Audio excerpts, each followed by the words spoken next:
The Stories of the Months and Days by Reginald C. Cousins. Chapter 14. Sunday, the Day of the Sun. Among all peoples in early times the sun was an object of wonder. It was to them a mystery, but although they could never understand it, they imagined many explanations of it. When we remember that in those long ago days nothing was known of the rotation of the earth or of its movement round the sun, we can readily see how very real the movement of the sun must have seemed. But if it moved across the sky it must be a chariot, for it was in chariots that all men travelled quickly, while none but a god could ride across the sky.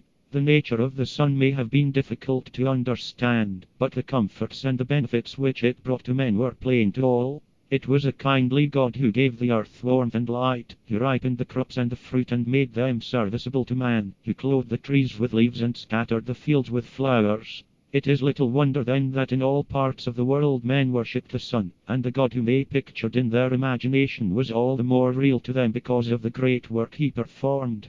We have seen how the Greeks and Romans worshipped the sun as Apollo, the god who set out each day when the gates of the east had been opened by the goddess of the dawn, and, driving his chariot across the sky, dipped down into the ocean, where a boat awaited him to bring him back. Apollo was the most beautiful of the gods, as befitted the giver of light and happiness, and was worshipped throughout those sunny lands of the south. On the island of Rhodes, off the coast of Asia Minor, stood one of the seven wonders of the world, a statue of Apollo. It was known as the Colossus of Rhodes on account of its size, for it was 100 feet high, the fingers of the god being as long as a man. It was placed at the entrance to a harbor, and remained in position for nearly 60 years, and was then, 224 BC, overthrown by an earthquake. The principal temples of Apollo were in the island of Delos, and at Delphi in Greece, and it was at this town of Delphi that the great Pythian Games were held every 4 years in honor of the god. The games were so called because Apollo was believed to have slain at Delphi a dragon called Python. The sun's daily journey, his contest with the darkness, and his final victory at the dawn of the new day are ideas which have led to endless stories, and we find these stories are very similar among different peoples.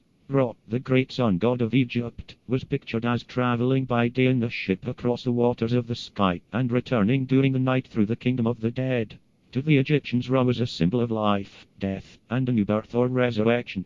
Through the night Ra fought with the Lord of the Powers of Darkness, a huge serpent, who awaited the sun in the west with a band of demons, and whom he overcame at the approach of dawn. Ra was always represented either as a hawk or as a man with a hawk's head, with the sun on his head. The hawk was chosen as his symbol, because it was said to fly towards the sun. In India the sun was worshipped as the god Agni, who rode in a shining chariot drawn by blood-red horses. He was golden-haired, and had a double face, 7 tongues, and 7 arms.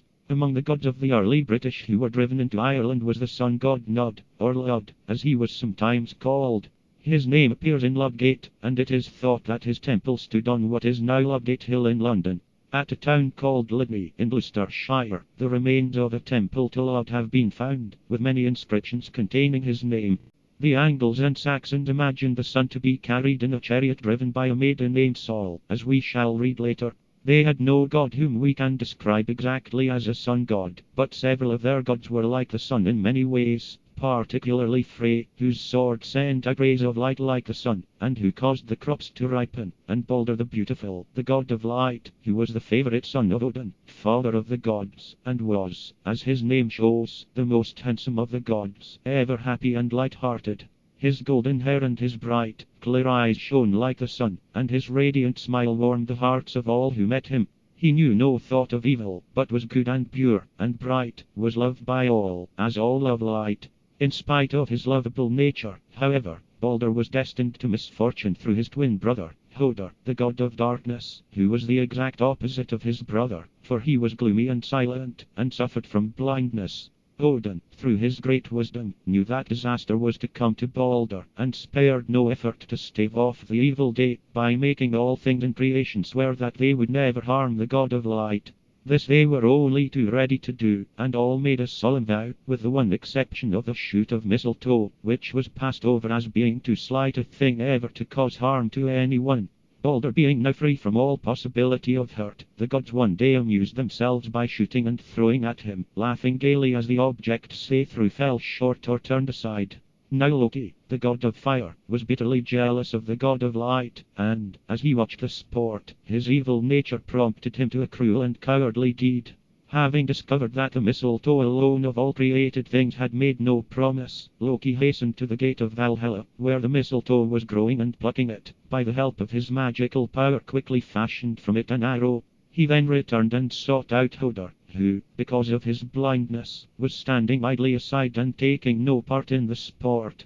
Loki pretended to take pity on him, and fitting the arrow to a bow which he placed in Hodor's hands, he offered to aim the shaft for the blind god. Aided by Loki, Hodor let fly the fatal arrow, and, to the horror and amazement of the gods, Balder fell dead. The anger of the gods against Hodor knew no bounds, and they would have killed him had it not been for their own law, which forbade the shedding of blood in Asgard, the home of the gods. All Asgard was plunged in the deepest grief, and Hermod, the messenger of the gods, was sent to Hel, the goddess of the underworld, praying her to restore Balder to life. Hel consented to do so, on condition that all created things should weep for Balder. Messengers were at once sent out over all the world to bid all things weep for Balder. Living creatures, trees, and flowers, and even the stones shed tears for the god they had loved so well. But at last Aegintus was found, whose only reply to the messengers was, "Let Hel keep what she has." Thus the evil Loki, for he it was in the disguise of Aegintus, showed once again his cruel hatred of Balder, and caused the whole earth to mourn the loss of the radiant god of light. The gods now prepared for the burial of Balder. As was the custom among the Northmen, fuel was piled on the deck of Balder's ship Ringhorn, and the body was then laid on the funeral pyre. The sides of the ship were decorated with rich cloth and garlands of flowers, and swords, armor, drinking vessels, and many other things which the gods valued, were placed beside the hero. A torch was then put to the fuel, and the ship was launched. The funeral pyre floated slowly towards the west, the rising flames lighting up sea and sky, until at last, like the sun itself, it sank slowly into the sea, and all light faded from the sky. Balder's funeral pyre. But when the gods and heroes heard, they brought the wood to Balder's ship, and built a pile, full the deck's breadth, and lofty. Then the corpse of Balder on the highest top they laid. And they set jars of wine and oil to lean against the bodies, and stuck torches near, splinters of pine wood, soaked with turpentine, and brought his arms and gold, and all his stuff, and slew the dogs who at his table fed, and his horse, Balder's horse, whom most he loved, and placed them on the pyre, and Odin threw a last choice gift, Therion, his golden ring. The mast they fixed, and hoisted up the sails. Then they put fire to the wood, and Thor set his stout shoulder hard against the stern to push the ship through the thick sands. Sparks flew from the deep trench she ploughed, so strong a god furrowed it, and the water gurgled in, and the ship floated on the waves, and rocked. But in the hills a strong east wind arose, and came down moaning to the sea. First squalls ran black o'er the sea's face, then steady rushed the breeze, and filled the sails, and blew the fire. And red in smoke the ship stood out to sea. Soon with a roaring rose the mighty fire, and the pile crackled, and between the logs sharp, quivering tongues of flame shot out, and leapt, curling and darting, higher, until they licked the summit of the pile, the dead, the mast, and ate the shrivelling sails. But still the ship rode on, ablaze above her hull with fire. And the gods stood upon the beach, and gazed. And while they gazed, the sun went lurid down into the smoke-wrapped sea, and night came on.